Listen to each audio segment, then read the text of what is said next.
One of my favorite things to do is to talk like Sylvester Stallone, okay? Now, my Sylvester Stallone accent is not very good. It's not, like, whatever. It doesn't matter. You don't have to be good.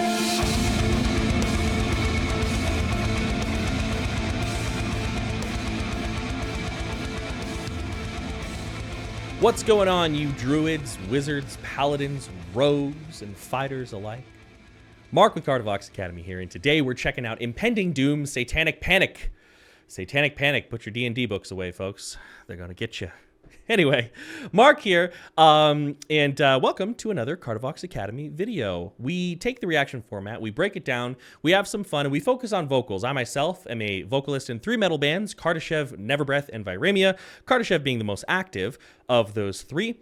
And I'm also a vocal coach specializing in harsh, gritty, you know, guttural, high scream, deliciousness, all of that sort of like type of thing. That's what I teach people to do for a living. That's my job. And so I like to listen to these songs and kind of pick apart technique and see what's going on here. Now, if you enjoy the content, be sure to like, share, and subscribe. It means a lot. It's a lot of fun to watch the channel grow.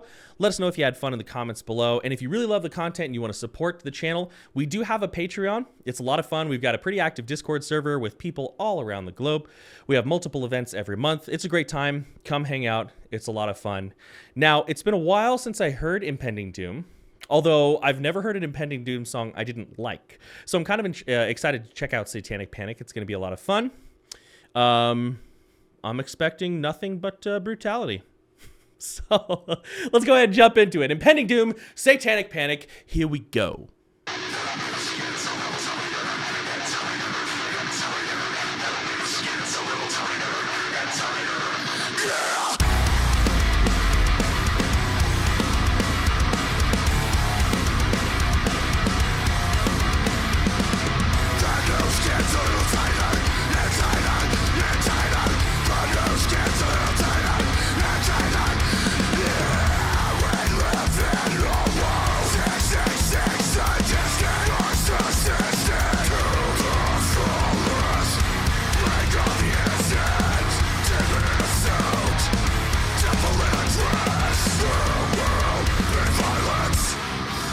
Okay, 44 seconds. I almost always stop between 42 and like 48 seconds. It's just math. So let's talk about it. Let's talk about his vocal technique here. Let's talk a little bit about his style. There are actually 2 ways you could probably go about finding a sound similar to this. I mean, you're not going to sound exactly like him. That's just not how it works. But there are two ways that you could go about working towards this. You could start with like your false chord low grunt. A.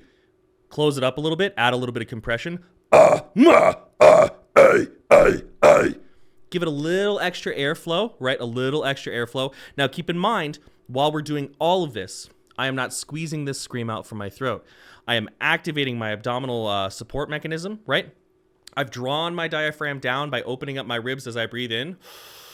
Right? I'm engaging the abdominal muscles to sort of cause that diaphragm to push upwards against the base of my lungs, not building up a ton of pressure, but releasing a steady airflow, right? And that steady airflow, which we can sort of lean on and lean off of to create various dynamics in our voice, that's going to be what's driving this sound, right? So we're not just grunting for the sake of grunting. We are putting distortion on top of a balanced airflow. Very important for you to think about, right? So I can start with that false chord, close it up a little bit. There we go. Right? That's going to give you a little bit more of a roar. You might be able to take like a high scream. Drop that down. That's high. A little bit of different sound, but I think it would work. He sounds like he's kind of got this balance of the two, like this mixture of those 2 placements, and it sounds really cool. I love the extra air he's giving his scream to give it that, like I was talking about, like that roaring tone. That's one of the things I really like about his voice. It always almost has like this lion, like this roaring lion sound that I really love. Let's go back like 5 or 6 seconds. Listen to how he drops it down as well. A lot of that is happening with mouth shape. We'll talk about that in a second. But let's go back, I don't know, we're at 44. Let's go back 10 seconds. And see what's coming next.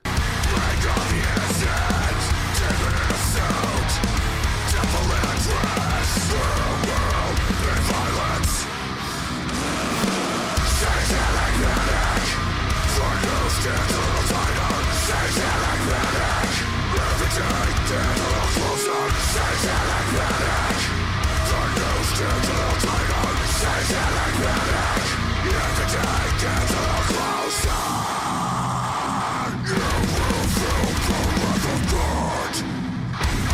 right, I'm going to pause it here and go back so we can hear just this transition. But I want to talk about something else as well. So it also hears like we're balancing out. We've got a couple vocal layers going on here, which is standard. It's very standard to have multiple vocal layers. So there's every song I've ever recorded, maybe with a few exceptions when I didn't know what I was doing, I at least double tracked my screams. So it's okay to do that, right? It's part of the game, right? But we're hearing this really cool balance between tonal screams and screams that are just pure distortion. So he's kind of taking that and combining it with an right there like that, right? You hear how there's like a little tonality there, right there like that, this scream, right? Now, when we're creating that, it is very important that we understand what is creating distortion and what is not, right? A lot of times what I think people will do is they'll just be like, they'll do this, and they'll push on that, and they'll actually start getting distortion from their vocal folds. I'm not going to do that because it hurts, right? But rather than giving you a sound to know, if it's painful, if it hurts, you're doing it wrong, right? So what is distorting? What is creating all of this crunchy sound? Well, in the context of these vocals, right, what's happening is that we have structures above our vocal folds, right? So if we kind of think of this as like, think of your voice kind of from here to here as being like an apartment building or a department store. Like, you know, those old department stores that are admittedly a little bit even before my time, where it was like this really tall standing building that's like 5 stories. We're going to have like this 3-story building. And I'm just going to go into this letting you know ahead of time that this is a bit of an oversimplification, but it's a great way for us to sort of start understanding, right? So our basement level is just our trachea, and that goes down into our lungs. There's not really anything under there noteworthy, right? Right behind the biggest part of your Adam's apple, we're going to call that our ground floor, right? Your big knobby bit right here. Well, we all have different Adam's apples, but we've all got this cartilage, right? That is your vocal folds. Your distortion, especially with this sound, doesn't need to come from here. Now, it is true that when we're learning fry screams, right, we can use like a really light, oh, no, as a stepping stone, but that eventually transfers to something else, right? So, something to keep in mind. Anyway, so we've got our vocal folds. That's our ground floor. And there are a couple things we never really need to do. The first is we never really need to make our distortion come from those vocal folds. Vocal folds are amazing, powerful tools, but they are also delicate. And why risk damaging them? Now, if we move up slightly, we're going to have our vestibular folds, right? And vestibular folds are called that because they are in the vestibule, which is the space above, the vocal folds, eventually coming up to the back of the tongue. Now, that being said, the vestibular folds are also called the false chords, and those have the ability to come in as well. Often this will happen on a glottal onset, right? And they can rattle and they can distort.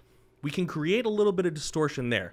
However, when we're fully projecting, not over projecting, but when we're fully projecting a scream, we're actually going to be using something at the, kind of the on the 3rd floor, right? We got, we're gonna say we have 4 floors, right? The 4th floor being our soft palate, because we get distortion from that too. But the 3rd floor, so ground level vocal folds. The floor above that, false chords. The floor above that, we have arytenoid cartilages and aryepiglottic folds, right? And these things come together and they rattle and they shake, and that's actually where we get a ton of our distortion from.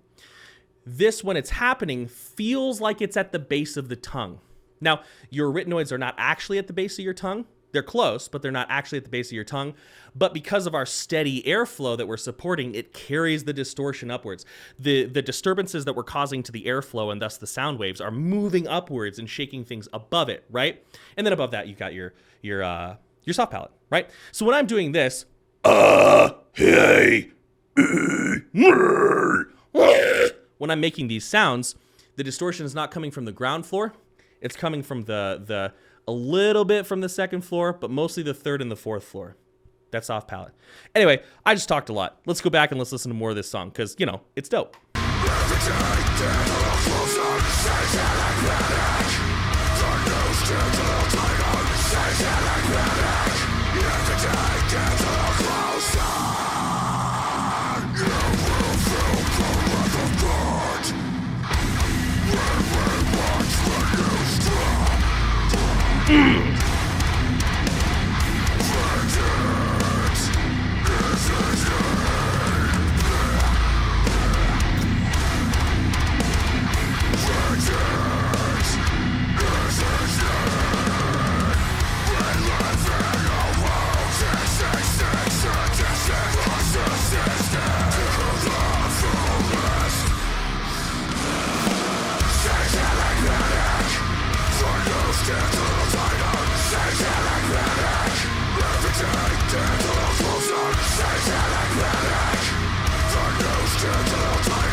We've like good place to pause, but like I'm almost getting like new metal vibes from that. New metal's getting popular again. Not a lot of us thought it would happen, but it is, and you know, that's the way it goes. So let's talk about something else too, because there's something that's really important to understand, right?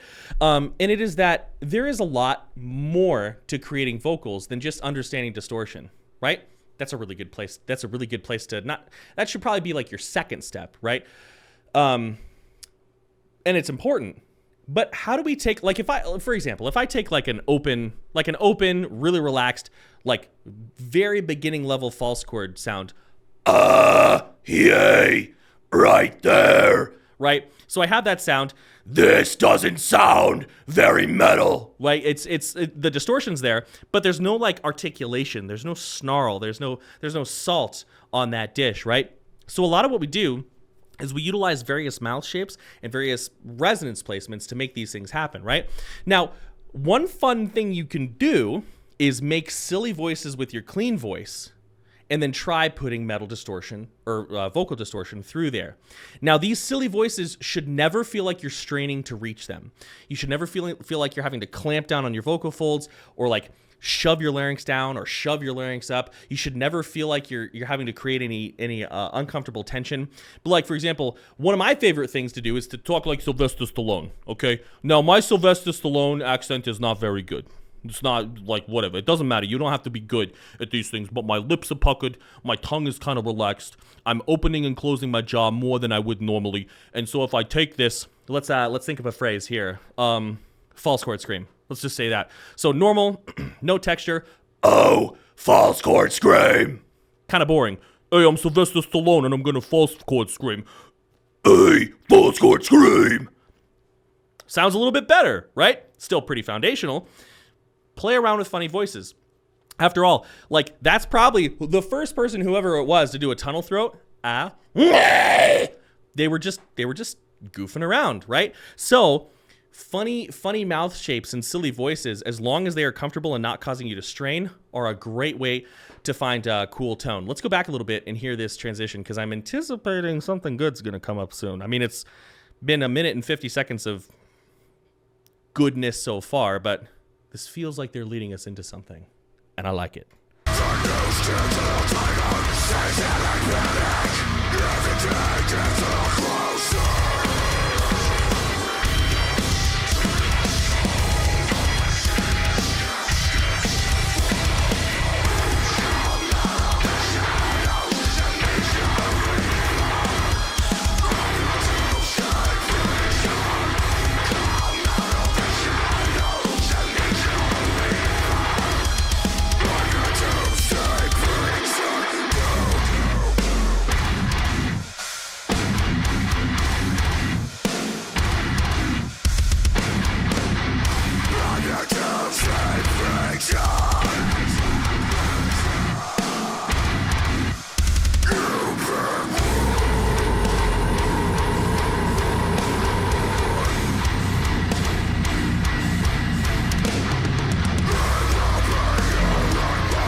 Yo, that was sick. There was this one E vowel he sort of chewed on, and it was this really interesting thing. So, he's been very open mouth this whole song.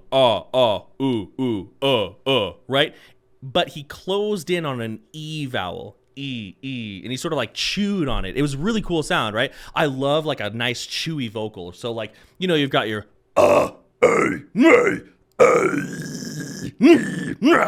like that sort of like that's gonna be a weird sound clip. But that, like that sort of chewy, sort of like sound, I love that. And he did it for just like a split second, and it was so cool. I want to go find it.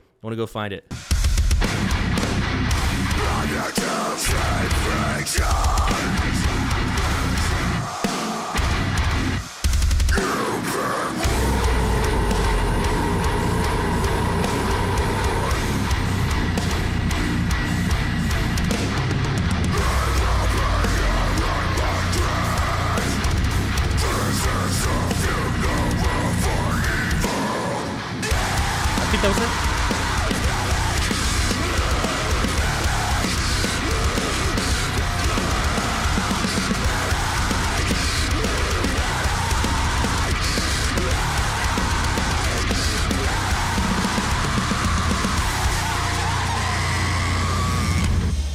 Maybe I'm crazy. Maybe I imagined that. But either way, that's some punch your buddy music right there. That is some punch your buddy music, and I loved it. So yeah, Impending Doom, Satanic Panic, awesome. Super cool. Again, if you're just starting to learn how to scream, really focus on understanding your voice first. I'm not telling you, to put off grit for a long time, but this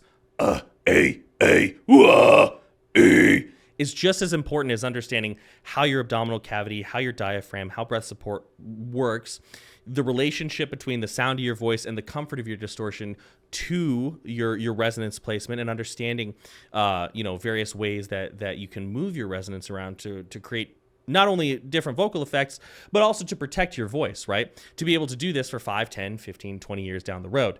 That being said, that's all I really got for you. Super, super cool song. Absolutely loved it. Good job. Dudes in Impending Doom. That's got like a good like alliteration to it. I like that. Anyways, that's it for me. I'm clocking out for the day. Appreciate all of you watching. Like, share, subscribe. Check us out on Discord. And beyond that, many thanks. Much love. I'm out.